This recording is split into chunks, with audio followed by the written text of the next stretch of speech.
नमस्कार, मी लतिका। आज मी तुम्हाला अख्खा मसूर आणि बटाट्याचा मसाले भात बनवून दाखवणार आहे। त्यासाठी बघा कढई गरम करत ठेवली, त्यामध्ये आपण तेल टाकून घेऊया। तेल टाकायचे आपल्याला अर्धी पळी, तुमच्या आवडीप्रमाणे थोडंसं कमी जास्त केलं तरी चालेल आणि तेलाच्या जागी तुम्ही तूप वापरलं तरी पण चालू शकतं। हे गरम होऊन देऊया। तेल चांगलं गरम झालेलं आहे। छोटा एक चमचा टाकायची मोहरी, छोटा एक चमचा टाकायचं जिरं, थोडीशी एकदम हिंग पावडर टाकायची, कढीपत्ता, त्यात टाकायचे 2 तेजपत्ते आणि एक मीडियम आकाराचा कांदा बघा अशा पद्धतीत कापून घेतलेला आहे। बारीक कापून घेतला, एकदम पण जास्त बारीक असा नाही, उभा जरी कापला तरी चालेल। कांदा चांगला भाजून घेऊया। हलकासा कांदा भाजलेला आहे, त्याच्यात टाकणारे 2 लवंगा, 6 मिरी, 1 दालचिनीचा तुकडा, 1 मसाला विलायची आणि अर्धा स्टारफूल।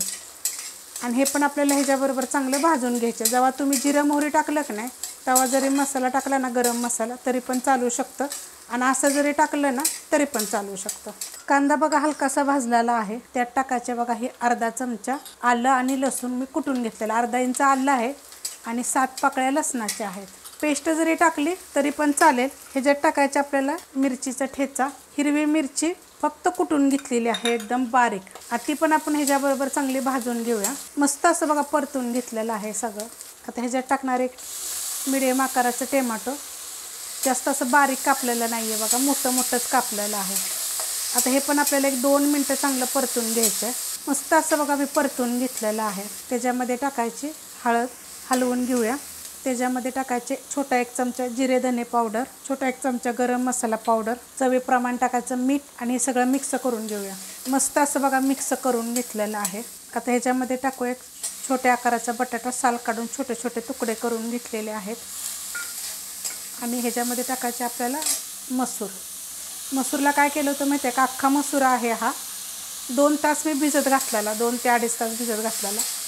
आता ह्याला काय करणार आहे 2 मिनटं फक्त मी परतून घेणार आहे। मस्त असं बघा मी परतून घेतलेलं आहे। ह्याच्यामध्ये टाकूया आपण आता कोथिंबीर, हलवून घेऊया।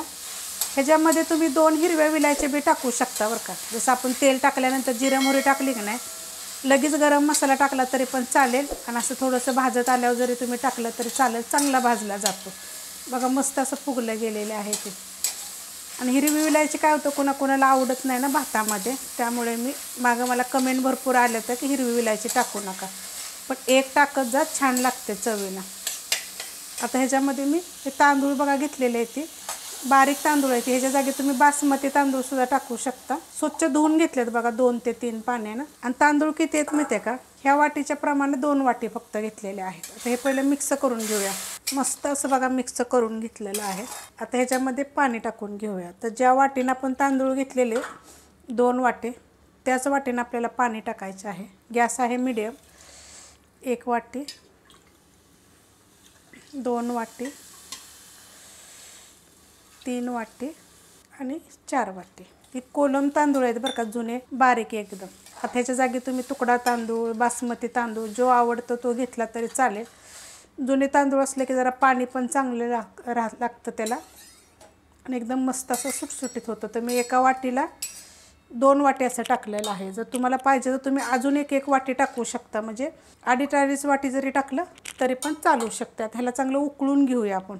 मीडियम गॅसवर बघा चांगलं उकळलेलं आहे। आता ह्याच्यामध्ये मी 1 चमचा तूप टाकून घेतलेलं आहे छोट्या आकाराचं, जर तुम्हाला आवडत असेल तर टाका आणि मिक्स करून घेऊया चांगलं। मस्त असं मिक्स केलेलं आहे आणि मीडियम गॅसवर उकळलं होतं। आता एकदम मी बारीक गॅस करणार आहे आणि आपण ह्याच्यावर आता झाकण ठेवूया एक 20 मिनटासाठी। आता तुमची कढई म्हणा, जर तुम्ही कुकरमध्ये जर करत असाल म्हणलं की नाही तर मग लक्ष द्यायचं। कुकरला तर शिट्टेच होते ते, पण टोपात वगैरे करत असेल जर पातळ असेल तर बघायचं एकदा, पाणी जर कमी पडलं तर थोडंसं पाणी टाकायचं। मग बारीक गॅसवर बघा मी झाकून ठेवलं होतं, एक 20 मिनटं झालेलं आहे बघा। मस्त झालेलं आहे बघा, एकदम फडफडीत आणि शिजलाय का बघायचं। हे बघा एकदम मोकळा मोकळा होतो हे काय असं। आता ह्याला काय करायचं, गॅस बंद करून टाकायचं बघा आणि हा चवीला पण छान लागतो बरं का। हिरवी मिरची जर टाकायची नसली तर तुम्ही थोडंसं लाल मिरची पावडर जरी टाकली तरी चालेल। गॅस बंद करून काय करायचं, असं झाकून ठेवायचं वाफेवरती। कधी पण असं वाफेवर ठेवलं का नाही की अजून चांगला मग असं मस्त असं मोकळा मोकळा होतो। एकदा जरूर अशा पद्धतीनं तुम्ही भात करून बघा। रेसिपी आवडली तर लाईक करा, सबस्क्राईब करा, कमेंट करा आणि शेअर बी करा।